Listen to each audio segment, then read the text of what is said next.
Welcome to the Unbreakable Mind and Body podcast. I am your host, Tiana Gonzalez, a multi-passionate creative, storyteller, and entrepreneur with a fierce love for movement. This is our space for powerful stories and actionable strategies to help you build mental resilience and elevate your self-care practice. Together, we will unlock the tools that you need to create an unbreakable mind and body. Welcome back to another episode of the Unbreakable Mind and Body podcast. This is a bonus episode, and it was inspired by a conversation that I had with one of my clients today at the gym. So in the last episode, I talked about the importance of mentorship. And I thought to myself, after having this really impactful conversation with my client today, that this would be a great thing for me to share with you. I'm going to keep it bite-sized, digestible, and I really want you to maybe grab a pen and paper so you can take some notes, because I think that the questions I'm going to share with you for you to answer are questions that will help you gain clarity, especially if you're trying to accomplish something, whether it is career related, or it's a personal health and wellness goal, or it's something that you want to learn, a skill, a new hobby, an interest, doesn't matter. I want you to think about a couple of things. Now, I'm going to give you question numbers and you can just write these down and sit with it. All right. So the first question I want you to think about is, what do you want to accomplish? I want you to get really clear on this. What do you want to accomplish? Do not be embarrassed by the answer.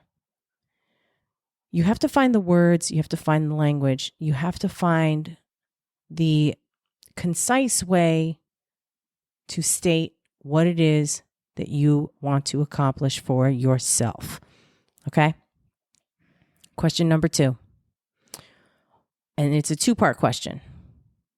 Why is this important to you, and why now? I ask this question often when I am meeting with prospects who are discussing something they want to accomplish, some kind of change, whether it's short-term or long-term. And often in fitness, I'm encountering people who have tried other things in the past, and perhaps they had some temporary success, but it wasn't sustainable. So they fell off. And when we're talking about what they want to accomplish, often people start talking about, well, I used to do this and I used to do that. For example, I'll give you an example from me. I am a retired professional bodybuilder.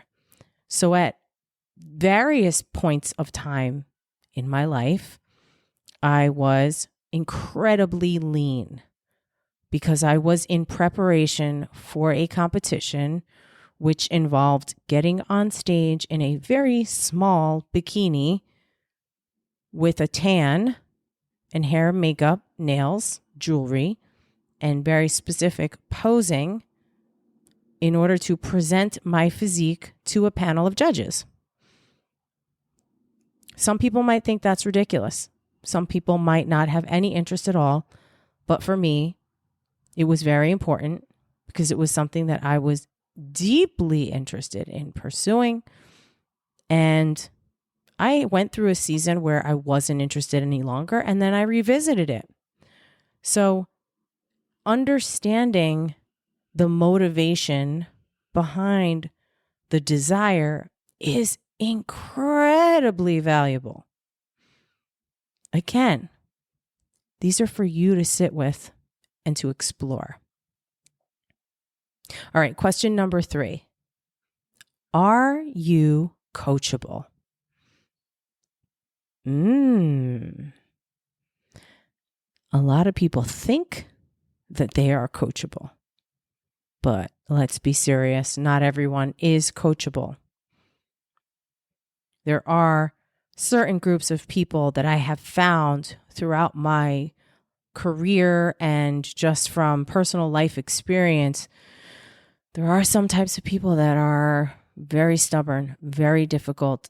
They are sometimes not willing to surrender and give up all the things they know already in order to make space to learn new things.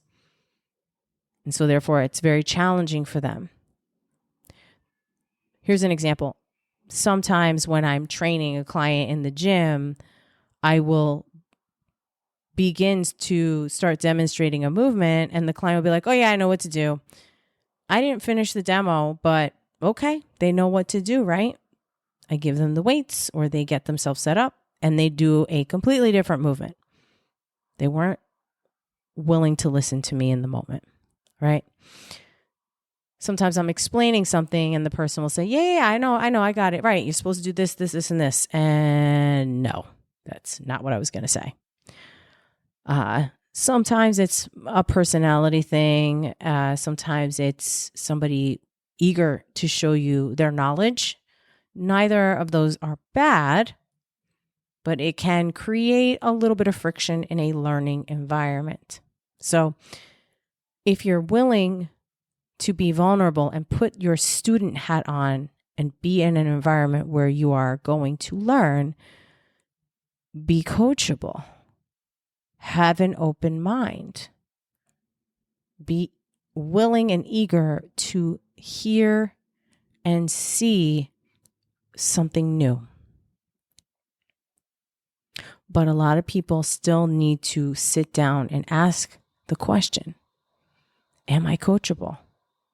Am I ready to learn more? Question number 4.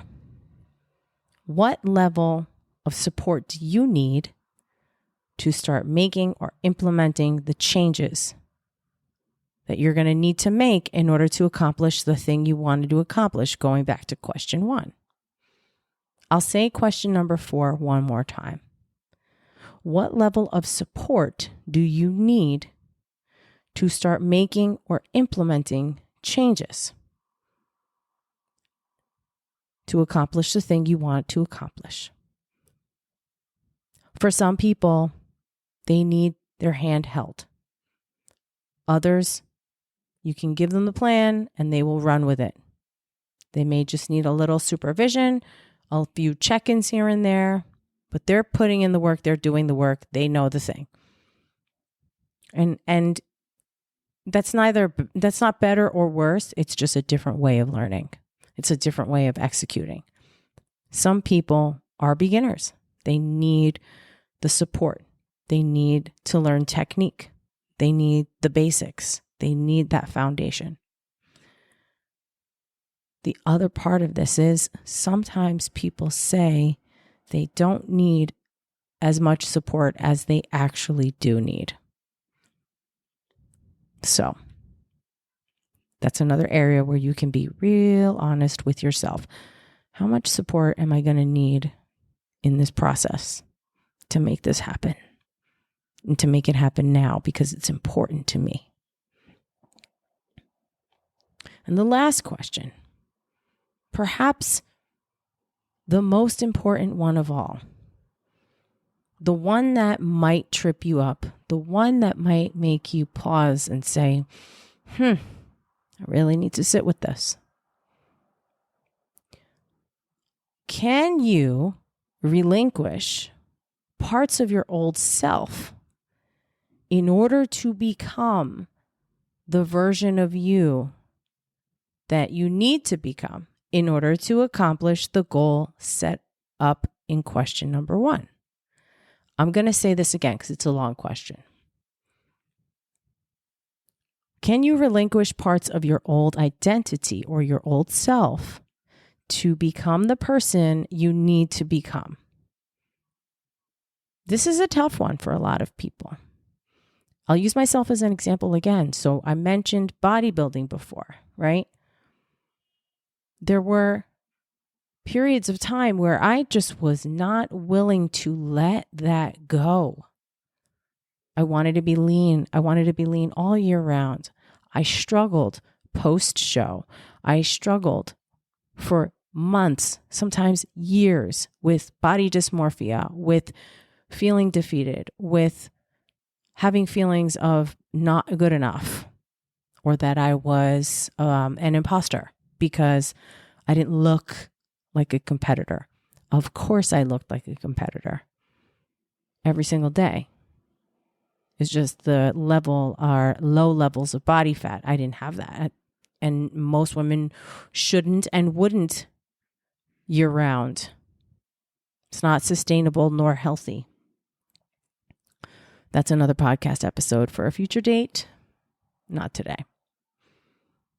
But I was unwilling to surrender that part of myself. In episode 7, I talk about how I got into functional fitness, and it was not love at first sight. It was a push and pull, and it was a freaking grind because I didn't understand how to incorporate certain movements and workouts with my body part training. I wasn't willing to give up doing legs on one day and chest and tris on another day and shoulders on another day because I was starting to dabble in CrossFit. And I started CrossFit because I wanted to work out in a space where we didn't have mirrors, number one. And number two, I wanted more socialization. And I was working out with a friend of mine. We would go to the same class and work out next to each other. And it was a lot of fun. But it took time because I realized I have to train differently. And I didn't need to train like I was getting ready for a show because I wasn't getting ready for a show. So why would I have to train that way? Why would I have to eat that way also? So eventually, I loosened my grip. I let go. I surrendered. And that's what I'm asking you. You know something has to change. You got input, right? You get input. Maybe it's the skills you need. Maybe it's the mindset you need. We talked about this a lot in episode 8. Maybe it's shifting your perspective. We talked about that in episode 7. Leave it on the floor. Meaning give it your all. Be present in the moment. Think about, putting your stamp on something. Would you have pride in that? Whatever that thing is. So I'm going to read through these questions again in case you are finding yourself navigating your thoughts. Let's reel it in a little bit. You want to make some change. Something is nagging you. Something is picking at you. You're stuck. You don't know how. Grab that pen and paper. Sit down with these questions. Number 1, what do you want to accomplish? What do you really want to accomplish? Write all the things down. And then maybe focus on one, the big one. The thing that really keeps you up at night. Then you're going to ask yourself, number 2, why is this important to you and why now? Number 3, are you coachable? Number 4, what level of support do you need to start implementing change in order to make these things happen? And number 5, the big one, can you relinquish parts of your old identity to become someone new in order to reach that goal?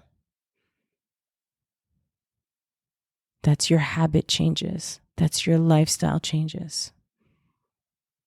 That's the new direction you're going in. It's not as scary as you might think. It could be fucking spectacular. But instead of turning and seeing the doors that are opening around you, you might still be sitting there crying, looking at the one door that was slammed in your face. Let it go. Feel those feelings and then let it go. Give yourself permission to feel the feelings. Then you let it go. Then you breathe. Deep breath.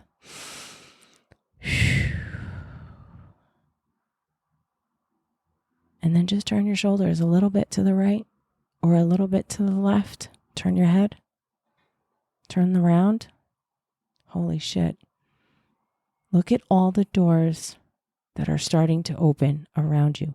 New opportunities, new ways of doing things, new ways of thinking, new habits, a new way to live life. The old version of you got you here. But what got you here is not going to get you there. You know it, and it's time to make change. I really hope that this episode was helpful. This is completely off the cuff, not scripted, not premeditated, completely inspired, not part of my schedule. I just came home and said, you know what, I got to set up my mic and let's do this thing because this is important. There is enough space for all of us to spread our wings and be successful. There is enough abundance for each of us to shine. Your shine does not take away from anyone else's. So I want you to stop playing small, to stop diminishing yourself, to stop telling yourself negative things or that you're not worthy of the things that you want, because the fuck you are. You are worthy. But the thing is, you're still going to have to do the work. You have to show up and you have to be able to surrender. Because just like how the caterpillar goes into its cocoon and it morphs and eventually it comes out beautiful butterfly. There's a stage of metamorphosis where it's not really a caterpillar anymore and it's not really a butterfly just yet. It's kind of in the in-between. And it's messy. And it doesn't always make sense. And it's confusing. And you're hearing conflicting things. And you've got lots of people telling you lots of things because everybody thinks that they know better than the best for you besides you. But you know what's good for you. It's just a matter of getting real with yourself, of being focused. Now, the big part of this is if you don't know how to make these things happen, that's when you hire someone to help you, an expert, a coach, a mentor, a teacher, a trainer, someone who has been in your shoes and can help guide you and give you a playbook or the blueprint to make it happen. I really appreciate you being here. I hope that you found this episode helpful. Please bookmark it, save it, come back to it. This is important work. In fact, the most important work is the work you do for yourself on yourself.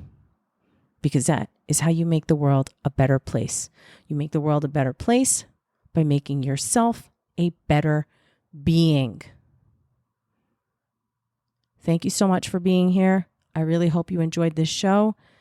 It's the beginning of Q2 2025. And if the first quarter didn't go the way you were hoping, then it's time to reassess. It's time to get gritty and answer these questions and get real with yourself and start making change, because tomorrow is not promised. Check the show notes. If you need help, you can reach out. I'm here for you. As always, thank you for being here, and I'll catch you on the next episode. Take care.